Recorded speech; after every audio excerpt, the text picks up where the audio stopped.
자, 오늘은 지난주에 이어서 시편 저자가 가장 우선적으로 소원했던 하나님, 그분이 누구신지에 대해서 본문을 중심으로 좀 살펴보려고 합니다. 그리고 그분이 우리 석천의 가정과 교회 공동체 안에 실제가 되기를 원해요. 실제가 되어서 우리 석천이 하늘 가정 공동체로 세워지길 축복합니다. 먼저 우리는 하나님 하면 여러분 어떤 생각이 듭니까? 하나님 하면 이런 단어를 떠올리죠. 삼위일체 하나님. 많이 듣던 소리죠. 이 용어는 하나님은 성부, 성자, 성령으로 계시는데 이 삼위, 그러니까 성부, 성자, 성령이라는 이 삼위는 한 분이다, 일체다라는 신학적 용어입니다. 삼위일체라는 말은요. 그런데 이 용어는 우리가 이해하기가 어려운 용어예요. 우리의 이해를 넘어갑니다. 왜요? 여러분 생각해 보십시오. 하나님은 한 분이세요. 그런데 우리 생각에는 세 분으로 느껴져요. 그런데 또 한 분이래. 그래서 세 분이 한 분이다 이렇게 쓰지를 않고 삼위일체라고 부르는 거예요. 뭐 영어의 삼위일체, 수학의 삼위일체 그 말하고 다른 거예요. 여기에서 자기들이 벤치마킹을 한 것에 불과하지 하나님의 이 삼위일체라는 단어는 우리 사람의 이해를 초월하는 거예요. 그 이유는 삼위일체는 피조물인 우리의 이해를 초월하는 창조주에 대하여 성경만이 계시하고 있는 단어이기 때문에 그래요. 이게 우리가 과학책을 통해서 이성과 합리적인 사고를 통해서 발견한 단어이면 괜찮은데 그게 아니라 성경을 통해서 나는 이런다, 이러하다라고 계시한 단어이기 때문에 그래요. 모세에게 나는 스스로 있는 자다. 하나님 당신이 누구십니까? 라고 물으니까 나는 나래. 이게 뭐예요? 하나님은 그렇게밖에 표현이 안 되어져요. 왜요? 우리와는 차원이 다르니까요. 그럼 왜 하나님은 성경을 통하여 우리의 이해를 초월하는 영으로 자신을 계시하실까요? 그 이유는 여러 가지로 설명할 수 있지만 저는 오늘 설교와 연결해서 우리를 향하신 하나님 자신의 마음을 표현하기 위해서 계시하신 단어라고 제가 말씀드리고 싶어요. 그럼 자연스럽게 이런 질문을 할 수 있습니다. 우리를 향하신 하나님의 그 마음이 무엇인가, 어떠하신가에 대한 질문을 우리가 할 수 있죠. 11월 키워드 간절함인 소원과 연결해서 이 삼위의 관점에서 살펴보면요. 첫째요. 성부 하나님의 보내주심의 사랑이 우리를 향한 하나님의 마음이에요. 요한 1서 4장 9절 말씀입니다. 읽습니다. 하나님의 사랑이 우리에게 이렇게 나타난 바 되었으니 하나님이 자기의 독생자를 세상에 보내심은 그로 말미암아 우리를 살리려 하심이라. 오늘 본문과 요한 1서에 등장하는 하나님은 성부 하나님입니다. 여기서 독생자라는 단어가 나오기 때문에 하나님은 성부라는 이야기예요. 여기서 성부 하나님으로 표현되어진 이유는요, 삼위 중에서 제1위인 하나님이 누구라고요? 아버지라는 이야기예요. 자, 아버지를 강조하긴 이야기인데 아버지라면 누구의 아버지일까요? 이런 질문이 또 있겠죠. 누구의 아버지일까요? 우리 아버지요? 아니요. 그건 조금 더 다르게 생각할 수 있는 부분이고요. 1차적으로는 성자이신 예수님의 뭐요? 아버지라는 표현이에요. 이 말씀은 성자 예수님께 성부 하나님은 아버지시고 성부 하나님께 예수님은 아들이시라는 거예요. 그것도 하나밖에 없는 독생자 말입니다. 이 이야기를 하려고 성부 하나님이라는 단어를 지금 사용하고 있는 거예요. 삼위일체 중에 제1위인 성부 하나님이라고 표현하고 있다고요. 이제 이러하신 성부 하나님이 우리의 간절한 소원의 성취를 위해서 하나밖에 없는 외아들 성자 예수님을 보내주셨다라는 거예요. 성부 하나님이. 이것이 우리를 향한 하나님의 마음이에요.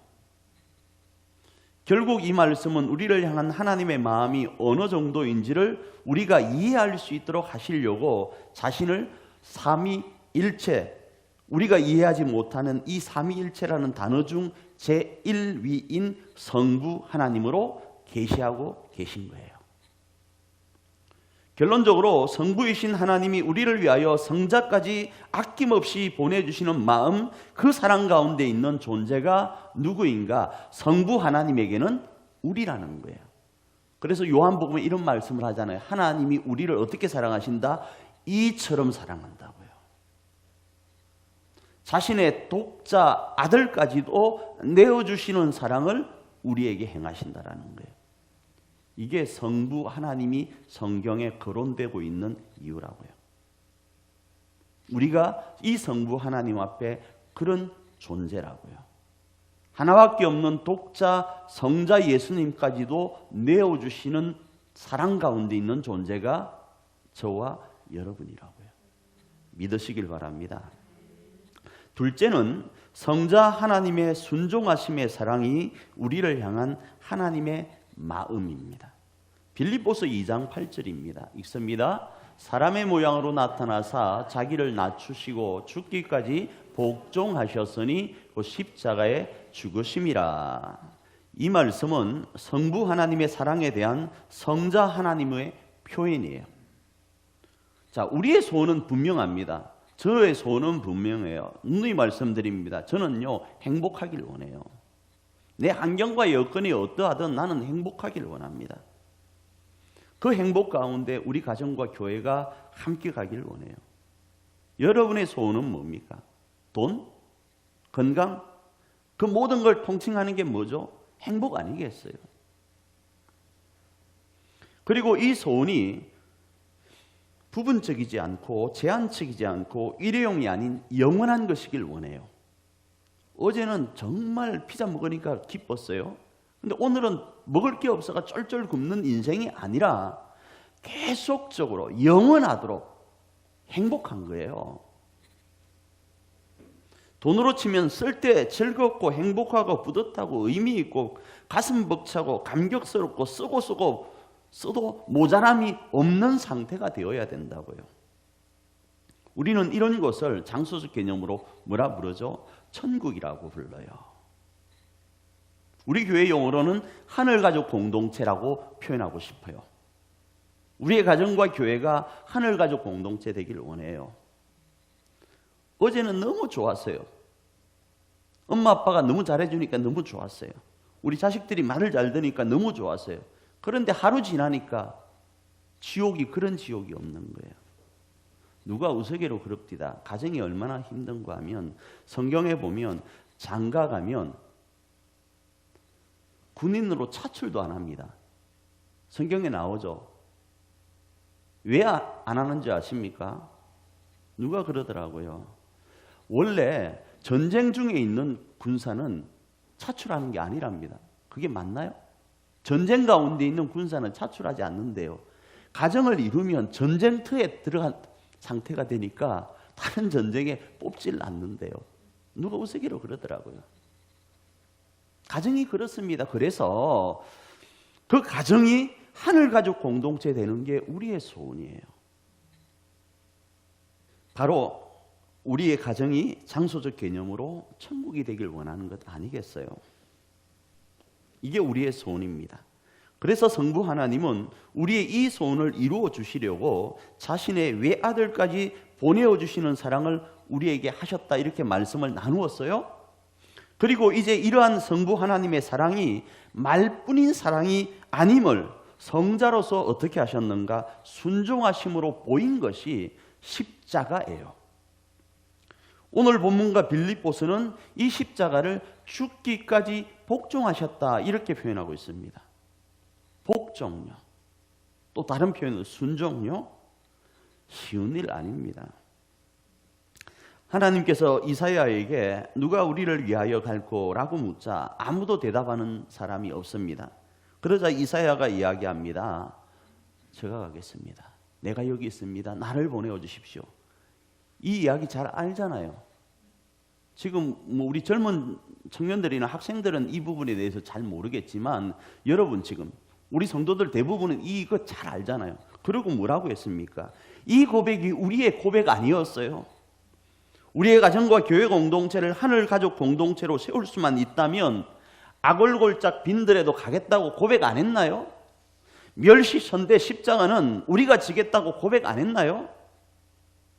그렇게 고백했던 사람이 저와 여러분이었습니다.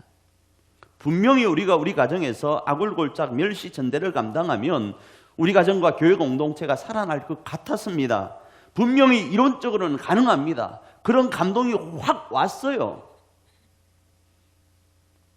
내가 조금 더 꼼지락거리면 가족과 교우들이 편할 것 같아서 그렇게 하려고 결단을 했었습니다.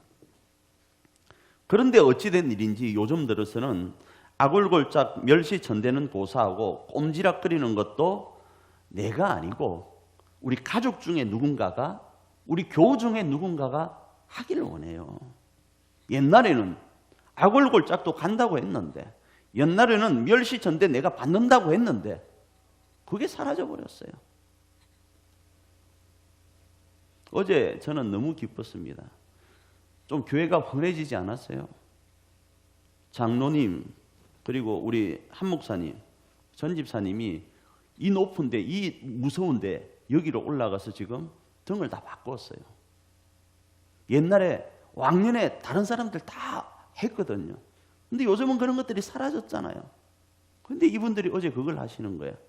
얼마나 기분 좋았는지 모릅니다. 그래서 제가 사모에게 엄청 기분이 좋다고 표현을 했었어요. 옛날에 우리 그랬잖아요. 그죠? 그렇습니다. 현장에 투입되는 거 그렇게 쉬운 것 아니에요.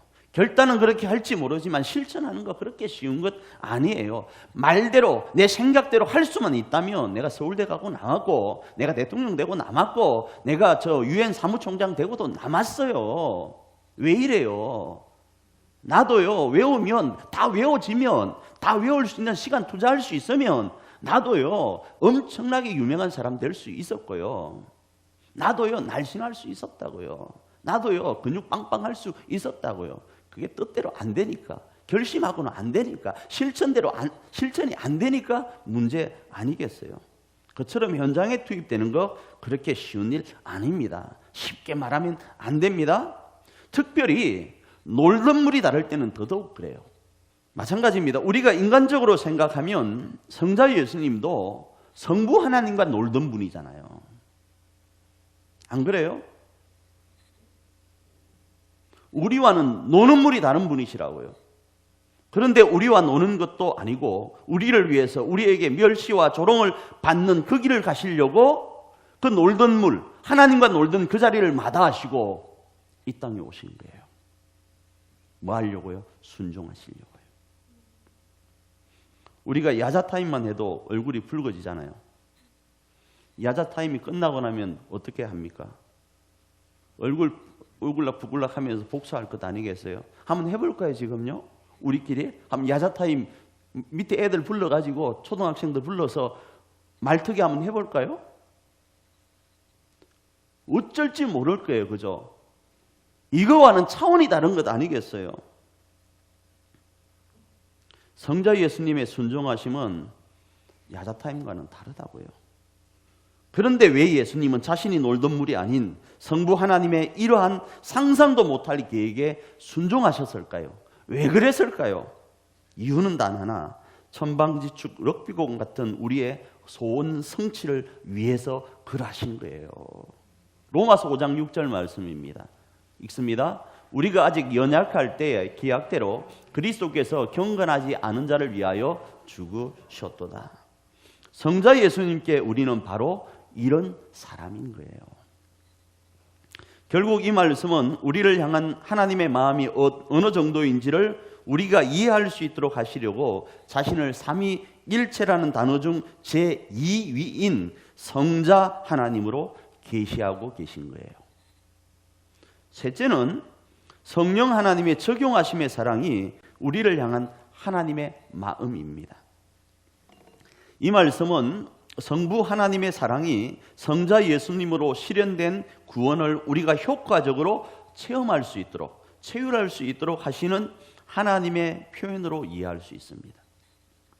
자, 첫째와 둘째에서 살펴본 바대로 우리는 성부 하나님과 성자 예수님의 엄청난 사랑 가운데 있는 존재라는 것을 알았습니다. 믿으시길 정말 바랍니다. 이 말씀 붙드시길 바라요. 그런데 문제가 있습니다. 하나님은 이러하신데 정작 당사자인 우리는 이 사랑을 거부합니다. 그 거부의 모습이 성경에 기록되어 있는데 우리의 소원 성취를 위해서 성부 하나님께서 성자 예수님을 이 땅에 보내시니 호산나 호산나 하면서 환영하는 것처럼 하다가 결국은 십자가에 죽여버립니다. 우리가요. 만일 우리가 하나님이라면 어떻게 하시겠어요? 성부 하나님이라는 단어, 성자 하나님이라는 단어까지 쓰면서 하나님 자신의 마음을 우리에게 보이시는데 호산나 호산나 하는 척 하다가 죽여버린단 말이에요. 일주일 만에. 종려주일이 그날입니다. 그리고 그 주 금요일 날 십자가에 예수님이 달려 돌아가신다고요. 우리가 하나님이라면 어떻게 하시겠냐고요. 제가 만일에 하나님이라면 이런 싸가지 그랬을 것 같아.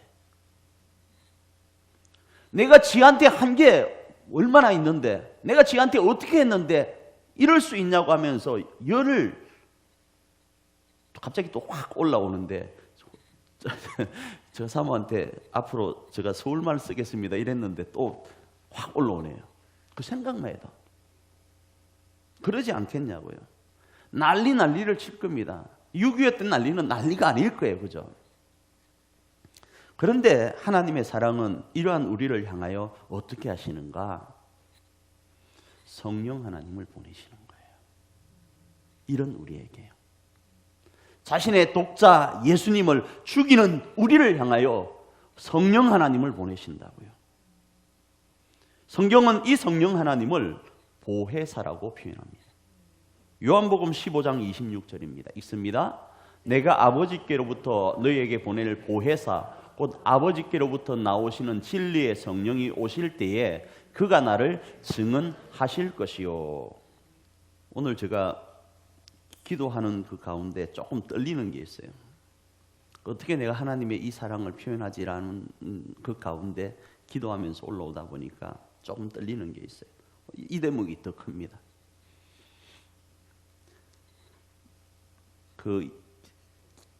이수일과 심순애인가요?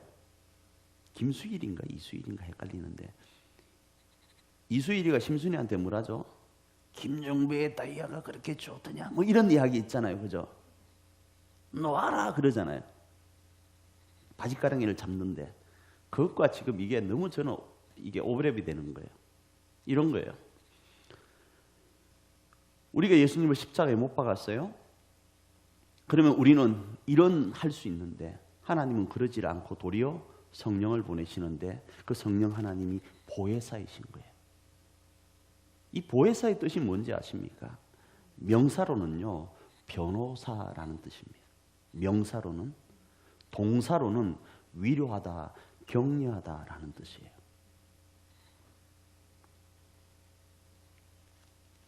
하나님께서 왜 성령 하나님을 꾸미는 말로 보혜사라고 하셨을까요?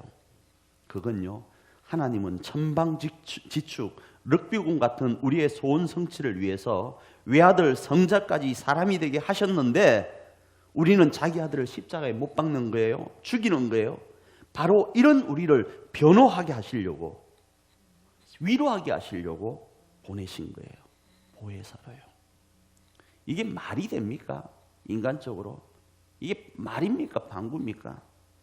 도대체 우리가 뭐라고요?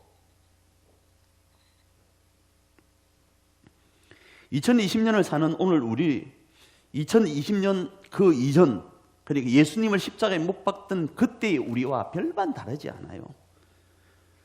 우리의 오늘도 여전히 우리의 소원 성취를 위해서 찾아오신 주님을 거절합니다. 아니, 거절을 넘어서 베드로처럼 우리 체면 때문에 저주까지 합니다. 심지어 자신이 디자인하고 핏값으로 산 가정과 교회 안에 들어오지 못하도록 문전박대하고 있는 게 지금 우리의 모습이에요. 이곳에 지금 예수님이 와 계십니까? 우리의 가정에 예수님이 계세요? 우리가 영접하고 계시냐고요? 그렇게 예수님이 우리를 위하여 오셨는데 건강 때문에 박대합니다. 돈 때문에 박대합니다. 대학 때문에 박대합니다. 시험 때문에 박대하고 자식, 남편, 아내, 부모 때문에 박대하고 심지어 코로나 때문에 하나님조차도 전부가 아니라요. 우리가 교회 출입을 막고 있어요. 코로나 때문에 지금 이곳에 하나님이 와 계세요? 하나님을 제일로 우리가 생각하고 계시냐고요. 하나님은 우리를 위하여 물과 피를 다 쏟으셨는데 성부의 마음으로, 성자의 마음으로, 성령의 이 마음으로 지금 우리 가운데 역사하고 계시는데 우리는 어떠하냐고요. 이런 모습 때문에 지금 성령 하나님이 바쁘신 거예요. 성령 하나님이 심순애가 이수일의 바짓가랑이를 잡고 있는 그거 같은 거예요. 저는요. 하나님이 재판장으로서요. 하나님이 성부 하나님이 아니라 이제 재판장으로서 우리를 판결하시려고 해요. 판결하시려고 우리를 바라보니까 우리가 예수님을 죽인 존재거든요. 재판을 내리려고 하니까 성령 하나님께서 하나님 바짓가랑이를 잡고 하나님 그게 아니라요. 우리 석천교회 성도들요 그게 아니라요. 이들이 그렇게 살 수밖에 없는 환경 속에 있었고요. 설령 그렇게 살았다 할지라도 예수님의 십자가 보고 한 번만 하면서 지금 하나님의 바짓가랑이를 잡고 있는 분이 누군가 하면 성령 하나님인 거예요. 우리 변호하려고. 우리는 하나님 모른다고 하는데 저주까지 하는데 우리 대신해서 우리는 지금 저기서 놀고 있는데 하나님 저주하고 있는데 성령 하나님은 우리 대신해서 지금 하나님 바짓가랑이 잡고 아니요 한 번만 예수님 봐서라도 십자가에 죽으신 하나님의 아들 성자 예수님 봐서라도 한 번만 봐달라고 지금 우리를 변호하는 네가 누구라고요? 성령 하나님 보혜사라고요. 우리를 변호하려고 동분서주하고 계신다고요. 조금 제가 속된 표현 잘 쓰잖아요. 똥은 우리가 쌌는데 지금 치우는 분이 누구라고요? 성령님이라고요. 그리고 이렇게 눈코 뜰 새 없이 바쁘게 움직이시는 성령 하나님께 우리는 또 뭐라고 말하는 줄 아십니까? 누가 그렇게 하래? 어디서 많이 듣던 이야기죠. 실컷 부모들이 해주면 누가 그렇게 하래? 자녀들이 그런 이야기 할 때가 있고요. 자녀들이 부모한테 그렇게 해주면 또 왜곡된 부모들은 누가 그렇게 하래? 이런 이야기 해요. 꼭 마찬가지예요. 아무것도 모르고 이게 죽는 건지 사는 건지 똥인지 된장인지 구분도 못하고 성령 하나님은 지금 재판장이신 하나님 앞에 바짓가랑이를 잡고 하나님 한 번만 우리 석천 성도들 봐주세요 라고 하고 있는데 누가 그렇게 하래? 라고 하고 있는 게 우리라고요. 우리 같으면 자식이고 가족이고 상관없이 다다다다다닥 쏠 거예요. 그런데 성령님은 이런 우리의 영혼 깊은 마음을 헤아리시고 이제 우리에게 찾아와서는 위로하시는 거예요. 격려하시는 거예요. 힘내라고. 네 사정 내가 안다. 네 형편 네가 안다. 네가 어쩔 수 없는 그런 모습인 거 안다. 힘내. 하나님께 가서는 하나님 한 번만 봐주면 안 돼요 하고 우리한테 와서는 다다다가 아니라 어떻게 한다고요? 힘내라고 격려하고 계신다고요. 그게 성령님이라고요.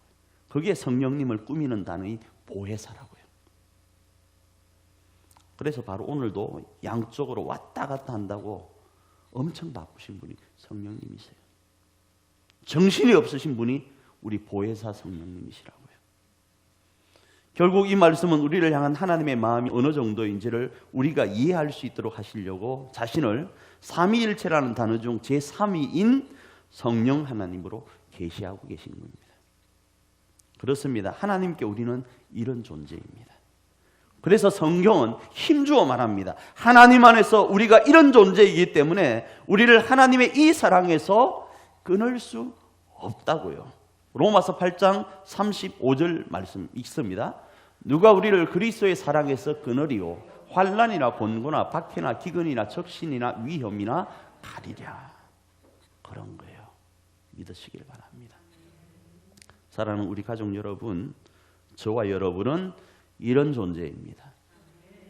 이번 한 주간 이 사랑을 붙들고 승리하는 저와 여러분이기를 축복합니다. 아멘.